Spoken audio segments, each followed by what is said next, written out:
शुभं करोति। तुमचा निर्णय पक्का समजायचा मी? हो, अगदी पक्का. पण तुम्ही प्लीज घरी येत जाऊ नका. हो, पण तुम्ही घरच्यांना कल्पना देऊन ठेवायला हवे तुम्ही काय करताय त्याची. हो, सांगणार आहे मी त्यांना, पण नंतर. बर, हा घ्या ऍडव्हान्स. नाही, नको. ऍडव्हान्स नको. सगळे पैसे एकदमच द्या, काम झाल्यावर. हे पैसे घरात कोणी पाहिले ना तर गोंधळ होईल. बर, काही पेपर्स वरती तुमच्या सह्या हव्यात. हो, कायदेशीर बाब आहेत, त्या पूर्ण करायला हव्यात. उद्या तुमच्या घरचं कोणी उभं राहिलं तर मी अडचणीत यायचो.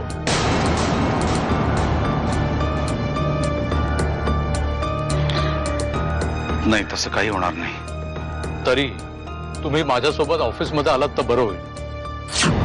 आपण सह्या करून टाकू कागदपत्रांवरती. ठीक आहे, चला. बिझी असशील ना तू नेहमीसारखी. आता मला कळतंय तुला लाज वाटायची ना मला भेटायची,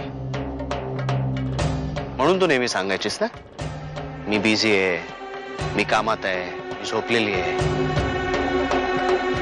एक टास्क कंप्लीट करायचा होता तुला. छान कंप्लीट केलंस टास्क. अभिनंदन पैस जिंकल्याबद्दल. हो, सॉरी सॉरी सॉरी. पैस हरलीस नाही का तू?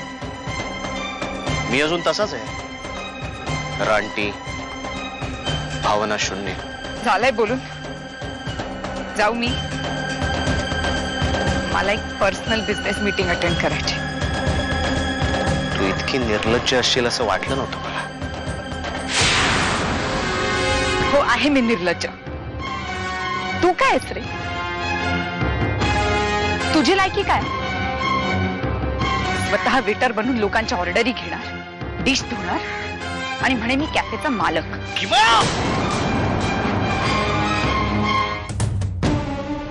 तू माझ्यावर हात उगारलास,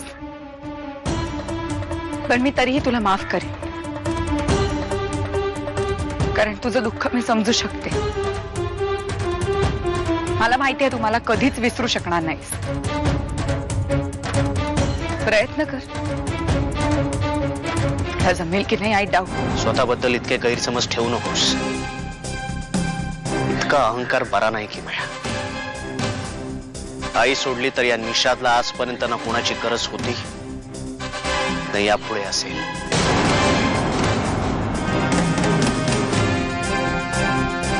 यापुढे तू लक्षात ठेवशील, एक दिवस हा निषाद रागिणी खानोलकर तुझ्या खुच्या नजरेत मावणार नाही इतका मोठा झालेला दिसेल. आय बेट. एवढं सगळं सरळ साधं आहे तर मग फोनवर तुझ्या बोलण्यात रिस्क हा शब्द का आला?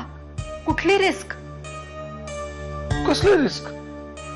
तेच विचारतेय मी, कसली रिस्क? मला आत्ताच्या आत्ता कळलं पाहिजे विवेक.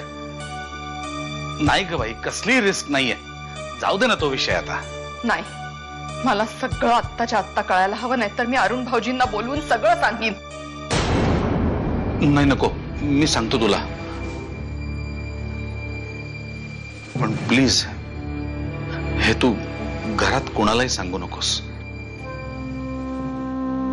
सांग. त्यांना त्यांच्या मुलासाठी किडनी डोनर हवाय.